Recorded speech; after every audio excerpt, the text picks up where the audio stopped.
Welcome to the clinical scenarios, and this is your case number 635. Here we have a 60-year woman coming to the emergency department with a sudden onset of severe pain in her left eye, along with the blurring of vision, nausea and vomiting. So here we have a case of an elderly female who is coming to you with a sudden painful diminution of vision, and along with that you also have nausea and vomiting. The symptoms begin a few minutes ago, right? So it's a very acute condition. And when did it begin? It began while watching a movie in the theater. Look at the vitals now. Temperature 36.8, BP 140 by 90, pulse 82, respiration 14. Examination confirms the decreased visual acuity. And if you look at the eye there, on examination it's red, it's hazy, shallow anterior chamber, dilated and fixed pupil, it is stony, hard to touch. What is the most likely diagnosis? So I think you must have appreciated that these people have exactly used the same words that I use in the class to describe this condition. Can you see? This is a elderly female, 60 years female with the sudden painful diminution of vision, along with the nausea and vomiting, which is precipitated by watching a movie, that is by the dim light. Dim light leads to dilated pupil, and already she has a shallow anterior chamber and it is stony, hard to touch. So that gives you a clue that there is a raised intraocular pressure. Your options are primary open angle glaucoma, conjunctivitis, acute angle closure glaucoma, or anterior uveitis. So let's start this question dealing in the same way as we discussed this in the class, so you get to know what I used to tell you. See, whenever we have a case of sudden painful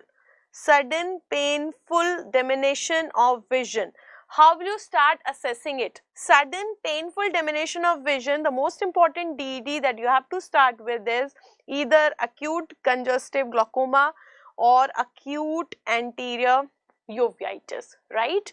Now this glaucoma is more common in females, while this uveitis, this is more common in males. So our patient is a female. Then look at the age. The glaucoma is more common after 50 years of age. The angle closure glaucoma is more common after 50 years of age, while this uveitis is common in young to the middle age. So this is again going in favor of the glaucoma. Then if you see the congestion, circumcorneal congestion is present in both the cases. What is the circumcorneal congestion?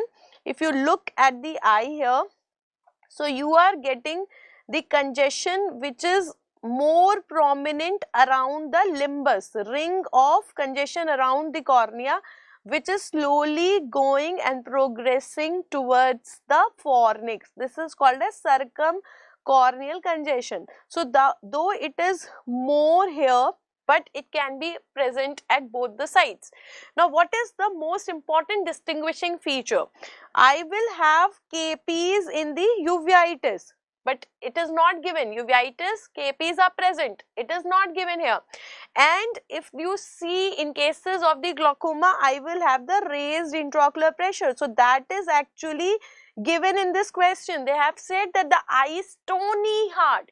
Now I can say that you can have the raised intraocular pressure in uveitis also, but that is plus minus. It's not always present. It is a complication which can be present, but again stony hard eye. If I am getting the stony hard eye, that means there is so much increase in the intraocular pressure in a very small amount of time, limitation of the time, it is increasing so much. So that again points towards glaucoma.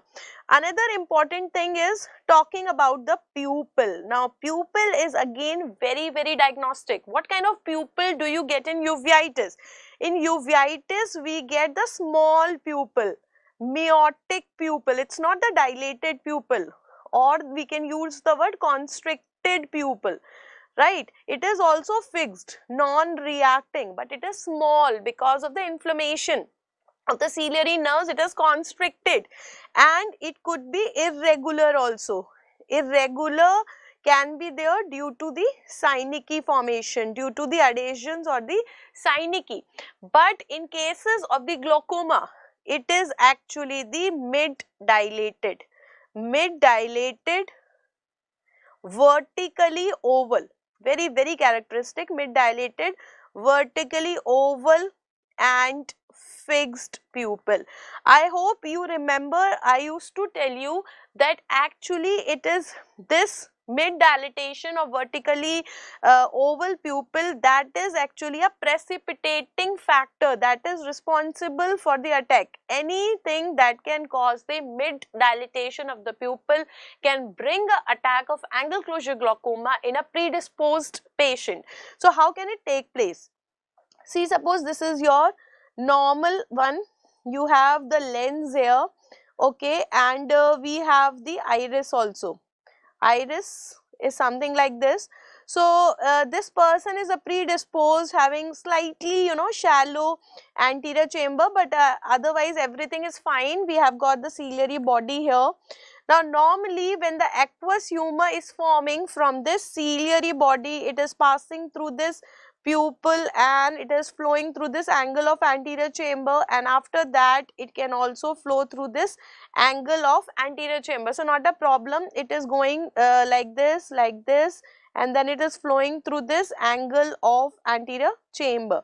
This is normal what is happening. Okay, now when this person is having any condition due to which there is mid dilatation of the pupil, anything that is leading to mid dilatation of the pupil, then what is going to happen? So this person will have something like this. This is your cornea and we have the lens here.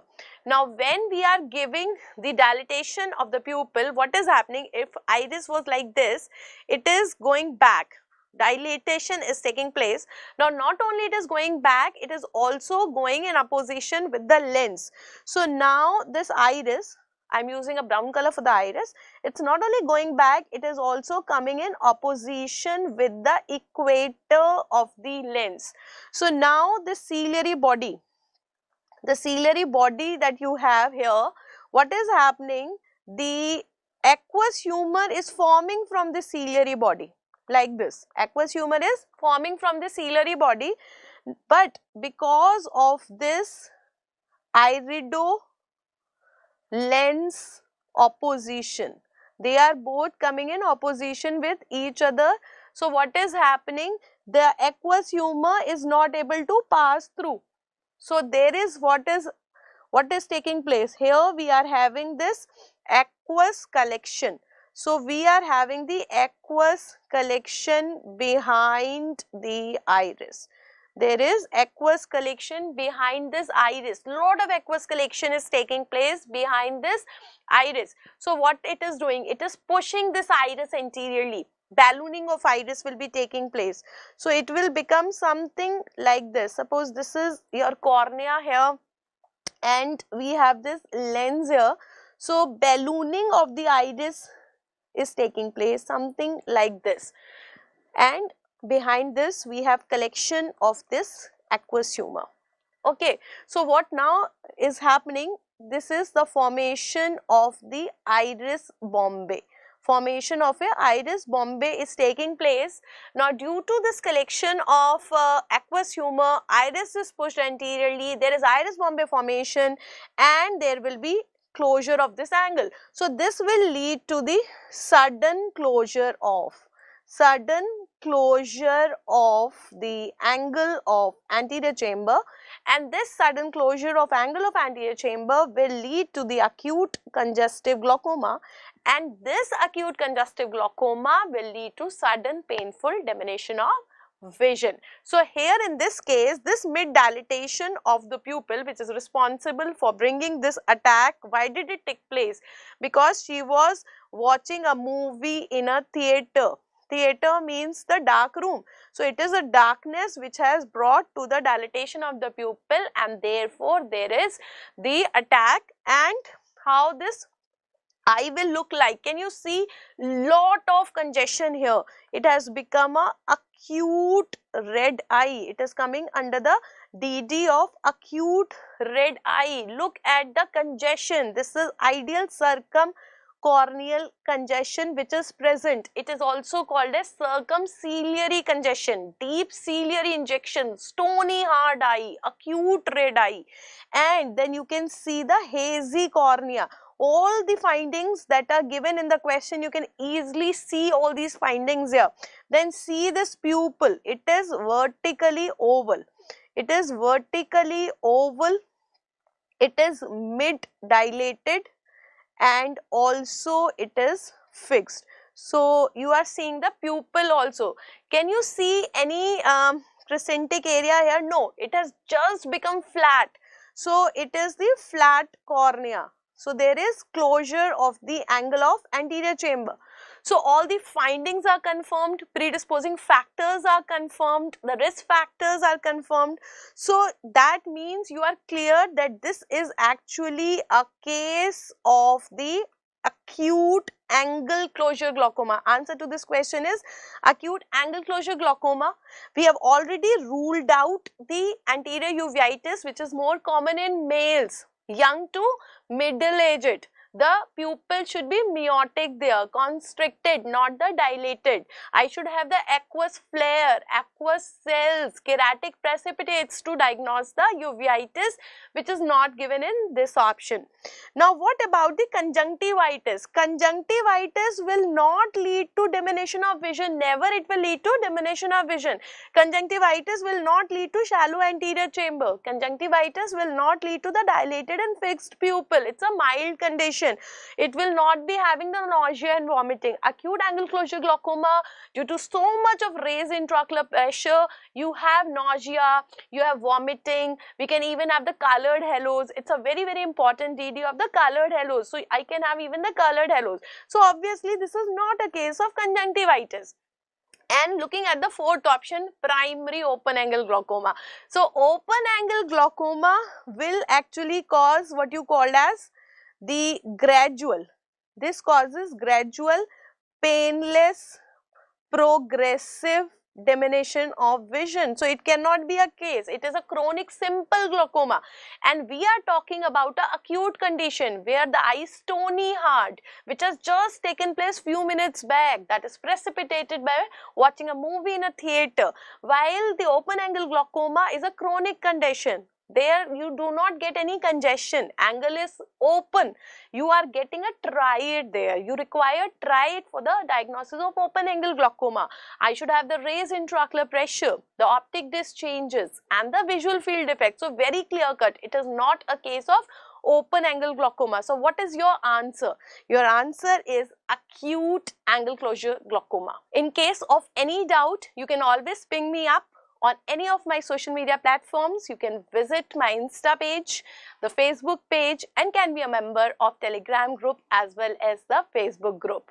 Do study hard and let me know if anything I can do for you. Thank you and happy ophthalmology.